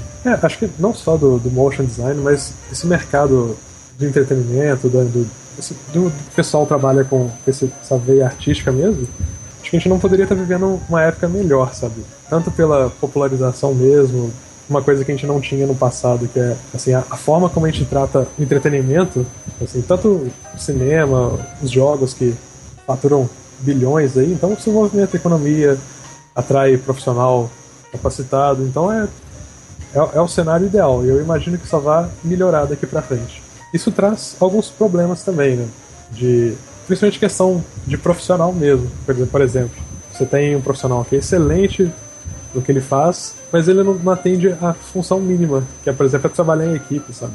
Eu mesmo tive péssimas experiências desenvolvendo jogos com ilustradores, modeladores fenomenais, mas alguns eram aquele cara casca grossa que não sabe escutar uma crítica, ou então não está disposto a ceder um pouquinho numa reunião, né? Entre várias outras coisas, mas em termos de situação mesmo pro profissional que está aparecendo agora, saiba que você vai ter que trabalhar muito para se destacar e até para aprimorar mesmo, porque tem bastante gente, como em várias outras profissões também, né? Tem vários profissionais aparecendo, mas é promissor. Você vai trabalhar, vai desenvolver bastante coisa, e a cobrança que existe e até a forma como isso está sendo difundido cada vez mais é gratificante, né? E é um empurrão também para a gente tentar sempre melhorar, igual a situação atual da Pix. Nós não somos animadores clássicos, mas isso não impede que a gente estude e tente incorporar esses princípios nos trabalhos que a gente faz. Principalmente porque a gente vai para essa veia da animação com o personagem, né, do roteiro e tudo mais. Então é um caminho que a gente gosta de enveredar também, né? A gente já bateu alguns papos aqui com o pessoal que faz roteiro, a gente conversou também com diretores de fotografia, conversamos assim, fizemos algumas entrevistas, né?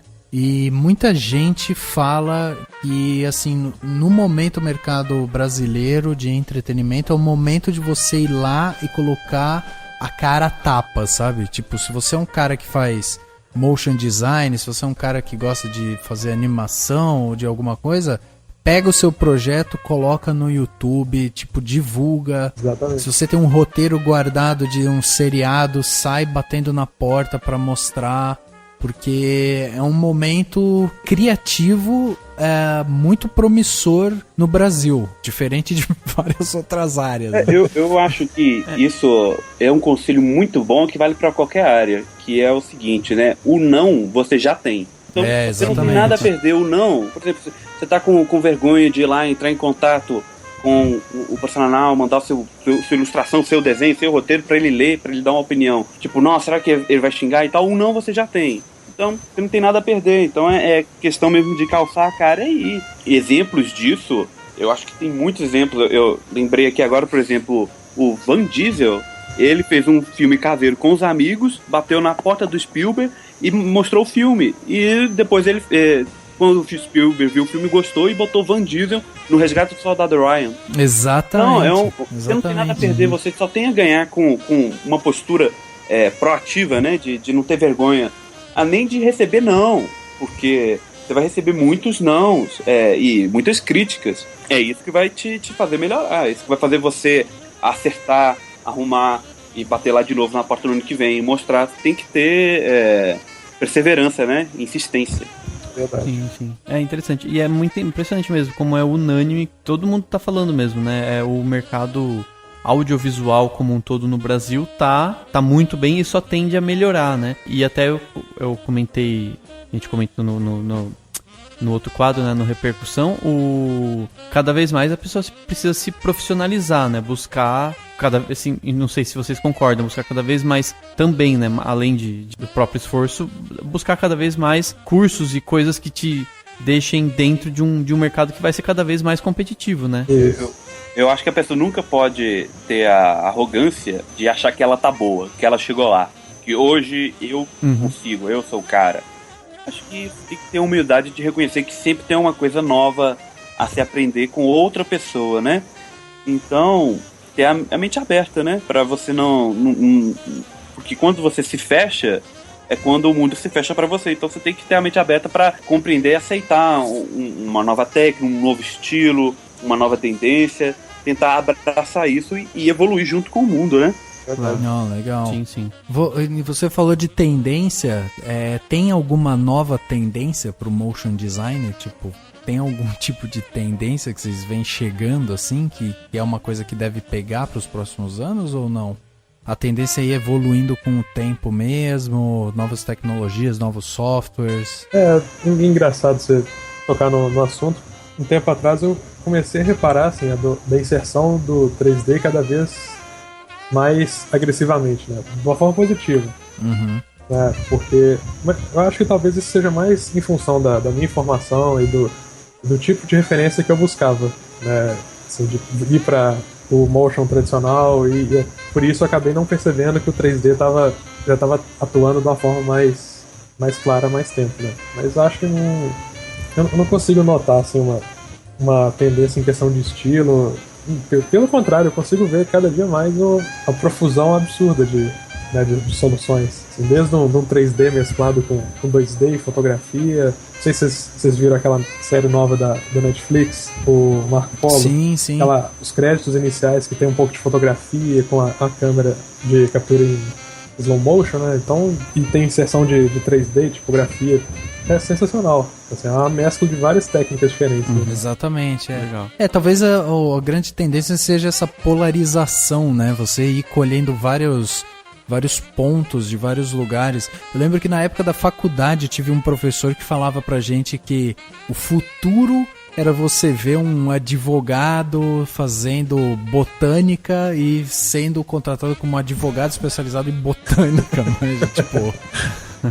Tipo assim, as pessoas vão se especializando em várias áreas, né? Vão colhendo vários pontos, e aí essa mescla, você começa a ter novidades a partir disso, né? Em colher novas referências mesmo, né? Pro negócio. É verdade. Quais são os próximos passos que vocês estão pensando aí pro Estúdio Pix ou para projetos individuais, assim? Vocês já estão bolando alguma coisa? Vocês falaram aí de repente ter um longa aí, um curta que pode vir e tal. Tem. Esse é a nossa carta na manga, assim. É um projeto que está em desenvolvimento desde que a gente... Na verdade, desde que a gente conversou a respeito de trabalhar junto, né, com a ideia do Estúdio Pix. Que é esse depois do fim do mundo, né? Inclusive, esperem novidades esse ano mesmo, porque a gente está com a mão na massa trabalhando nisso daí. Legal. Então a ideia de vocês é começar também aí um pouco para essa área, ir lá pensar um pouco a área de cinema mesmo. Assim, continuar desenvolvendo essa parte comercial que a gente também gosta, é um exercício bacana, mas de fato colocar para frente esse projeto autoral, né, monetizar, vender, expandir para, sei lá, canal, onde der. Assim, é literalmente transformar isso numa solução viável financeiramente, para que a gente possa trabalhar de uma forma mais confortável. Né? Eu tive outro professor na faculdade que falava assim, se você quer ser criativo, vá fazer cinema. Porque o design, a publicidade não é nada para criativos, entendeu? Eu acho que é o contrário. Para você ser criativo no design, onde você tem tantas amarras, cliente, mercado, você tem que pensar muito mais para chegar àquela solução criativa do que é muito mais fácil ser criativo num ambiente livre. Agora, se ser criativo num ambiente que te bota limitações, é como se você tivesse que pensar muito mais fora da caixa do que o normal. Eu não posso fazer isso. É verdade. Então, como é que eu vou fazer para o projeto ficar engraçado ou leve sem usar isso e isso? Aí você tem que pensar uma solução que é a quarta, quinta via e não a primeira ou a segunda, né? Agora, quando você tem carta branca para ser criativo, é fácil ser criativo. Então, eu também concordo plenamente, assim. Mas eu queria até aproveitar e emendar numa pergunta sobre o projeto autoral de vocês, né? O que vocês estão fazendo e tudo mais, que é a carta na manga. O que mais inspira, assim? No que vocês se espelham? Ou que tipo de... ou animação, ou filme, ou qualquer coisa, série, o que for, que vocês mais veem e acham que influencia vocês, assim? Você fala em termos de roteiro, visual ou... De visual, mais assim, de roteiro também, mas assim, não sei, o que vocês assistem ou consomem ou leem que talvez ajudou na construção desse projeto? Olha, falando por mim, do projeto que mais me influencia, eu sou cinéfilo, gosto muito, consumo muito cinema, livros, quadrinhos, então toda essa mídia é uma grande referência para a construção, né? Tanto que o piloto de Depois do Fim do Mundo tem várias referências ao cinema, à cultura pop. Agora, se eu for tirar como uma referência autoral, uma grande referência para mim é o Genndy Tartakovsky, eu acho que é assim que se pronuncia, que é o Tartakovsky, né? Como é que é? Tartakovsky. Ele é o diretor de Samurai Jack, que é uma das minhas animações prediletas em termos de narrativa, né? De construção até visual, que tem um design aplicado muito fortemente na construção dos cenários, né? Paleta de cores. Eu acho excelente. Mais recentemente eu gosto muito do trabalho do Matt Vaughn, que fez X-Men Classe, agora saiu Kingsman Serviço Secreto, que é muito bom, eu vi recentemente, gostei muito do filme. Ele tem uma dinâmica rápida, uma montagem, uma decupagem interessante. E os irmãos Coen também, o Quentin Tarantino. O Quentin Tarantino, a parte mais interessante do trabalho dele é que ele se preocupa muito mais com o personagem, com o diálogo, do que com talvez uma cena de explosão, muita ação, né? Eu acho isso interessante. É uma construção que foge um pouco do que é comum em Hollywood, de a cada 10 minutos ter uma grande cena de ação. E você, Matheus, qual que é a grande influência aí pra você? Assim, eu também sou um cinéfilo apaixonado, curto muito esses filmes de ficção científica e tal, mas a minha grande paixão, de fato, são os games. Então, os games balizam tudo pra mim, assim. Meus ilustradores favoritos são da indústria, diretores, né? Eu gosto também de animadores e do cinema tradicional, mas visual de um game pra mim é o que me dá vontade de fazer, ir pra frente mesmo, né? Então é bem... Você já trabalhou com games, não? Já trabalhei aqui em BH mesmo, numa agência que desenvolve jogos para Advergames, né, jogos menores, e por fora, assim, uma vez feito contato com o pessoal, a gente tem inúmeros projetos começados mesmo, né, então assim...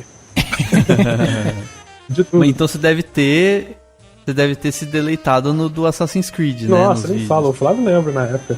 Eu demorei vários dias até cair a ficha, que era o representante da Ubisoft que estava entrando em contato com a gente, sabe? Putz, não acredito que isso tá acontecendo. É bem legal. Ficou muito legal. Eu gostei muito lá dele no Dom João, lá no Rei Dom João. Super legal, assim. Mas aí é isso, assim, de modo geral, assim, o start mesmo pra dar vontade de fazer alguma coisa vem dos games. Mas da mesma forma, assim, eu tento achar um equilíbrio, porque assim, eu adoro o game em si, mas eu não gosto muito da parte de pensar o game design, que é a parte mais... Existem até outros profissionais focados especificamente nisso, né? Mas, por exemplo, igual a gente comentou mais cedo a respeito do HUD do Homem de Ferro. Esse tipo de coisa dentro de um game eu acho fantástico, sabe? São os detalhes, é o tipo de direção de arte que vai estar no cenário. Igual o último jogo que eu vi, que eu comprei livro de arte, comprei revista sobre Blu-ray, DVD, tudo que saiu. Cadeiras, guardanapo, qualquer coisa. Foi o Alien Isolation, que saiu no final do ano passado. Trabalho de direção de arte daquele jogo. Isso. Eu morri de medo pra jogar o jogo, mas eu aguentei, fui até o final e morria toda hora pra analisar pedaços do cenário. Mas... Essa é a desculpa oficial, né? Que eu morria toda hora pra analisar. Não, porque... se vocês jogarem o jogo, vocês vão ver que aperto que é o negócio, viu? É muito tenso. Boa, legal. Bom, acho que a gente conseguiu viajar aí por a maioria dos campos, né, do motion design.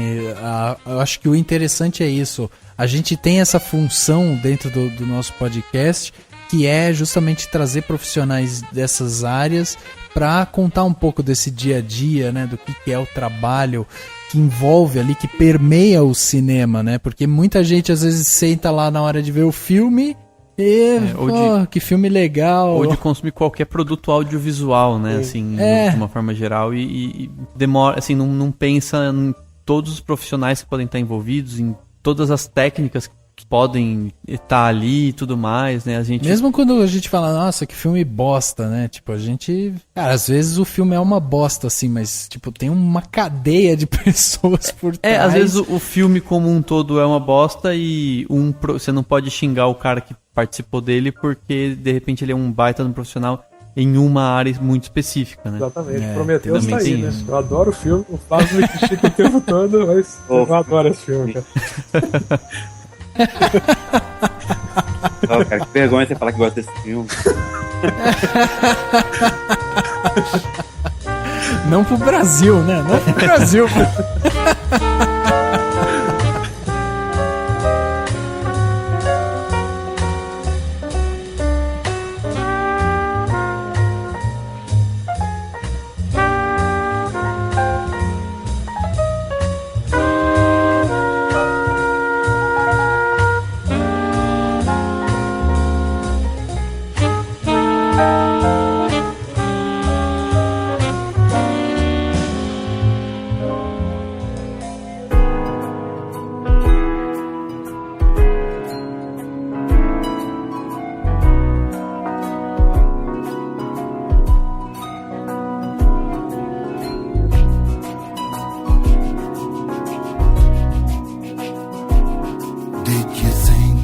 Your feet had been bound by what gravity brings to the ground.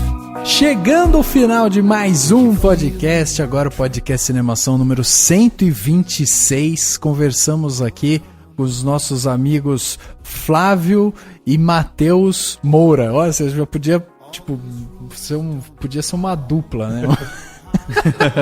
Eu tô sertanejo.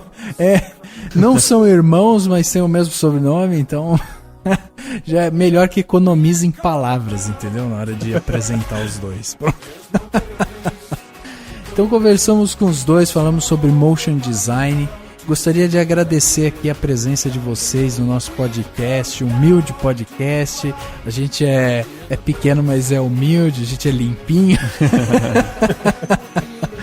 E a gente queria agradecer aqui a presença de vocês, né? E pedir para vocês deixarem aí os meios de contato, né? O que vocês têm aí que vocês gostariam de divulgar para justamente as pessoas que estão interessadas em saber um pouco mais de motion design ou que queiram discutir um pouco mais sobre a profissão ou técnicas, enfim, como que elas podem fazer para entrar em contato com vocês através aí das várias meios de contato que vocês têm? Vocês podem entrar no nosso site, studiopix.com.br. Lá tem o nosso portfólio, tem contato através de e-mail, vocês podem ir atrás da gente. E a gente responde diversos e-mails que o pessoal manda perguntando essas questões que o Flávio comentou, assim, que tipo de software vocês usam, que curso vocês fizeram, como é que vocês fazem esse tipo de coisa. Então é super tranquilo, a gente responde numa boa, sem neura nenhuma. Tranquilaço, eu queria agradecer vocês pela oportunidade. E agora mais um podcast na lista, porque não tem nada melhor do que desenhar escutando alguma coisa. Então... Verdade. Também queria agradecer o convite para participar, né? Lembrando aqui que também tem a nossa página no Facebook, o pessoal pode ir lá, pode mandar mensagem, a gente responde, apesar dela não ser tão movimentada quanto eu gostaria, mas ela tá lá e esse ano a gente ainda vai acertar essa questão de movimento de conteúdo dentro dessa plataforma. Ah, legal. Não, sem dúvida, sigam o pessoal do Estúdio Pix, conversem aí com o Flávio, com o Matheus, os caras estão abertos, né, para conversar sobre tudo dentro da profissão. E além disso, tem que seguir também para ficar de olho aí nessas novidades, essas cartas na manga aí, tem coisa nova que vai sair, né? A gente quer ficar de olho, entendeu? Legal. Muito obrigado, então, por esse papo. Dani, muito obrigado a você também. Mais um podcast Profissão gravado. Opa, mais um. Valeu aí, valeu, Matheus. Obrigadão, Flávio. A partir de agora eu vou ficar muito procurando tudo que for motion design, tudo que eu for assistir, assim, nossa, motion design, né? Porque agora eu entendi mesmo, assim, a diferenciar, a visualizar mesmo. Agora você vai ser aquele tipo de pessoa que vai ficar até o final da sessão de cinema, analisando os créditos, né? Então, vou ficar olhando lá, porque se for só, tipo, letrinha subindo, eu falo, pô, que saco, podiam ter, né, colocado alguma coisa legal aí, né, pra inventado, florear um pouquinho, né. Mas é isso aí, brigadão, valeu Rafa, valeu todo mundo que tá ouvindo o podcast e até semana que vem. O podcast Cinemação número 126 fica por aqui e a gente se vê no próximo.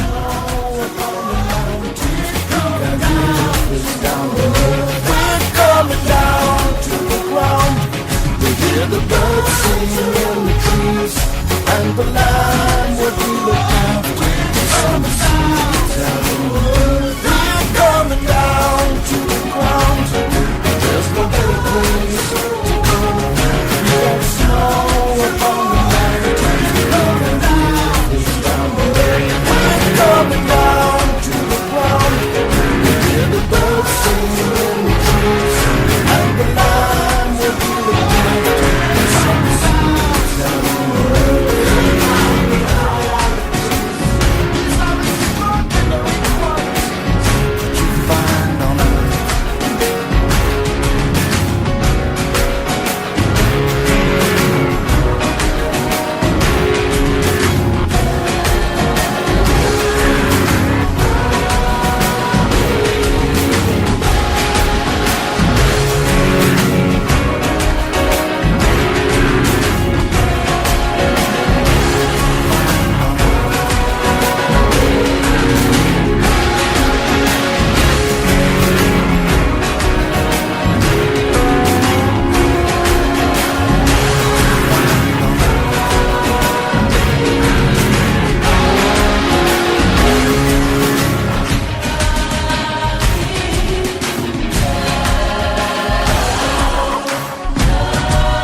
Ação. A cada 10 minutos tem uma grande cena de ação. Legal.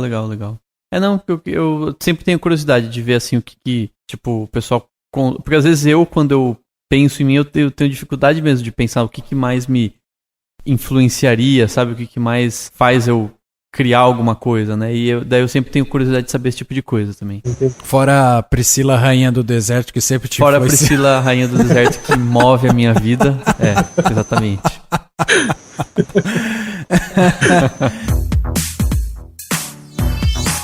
Esse podcast foi editado pela Isso Aí Design. Tudo isso é forma com função. É design estratégico. É isso aí.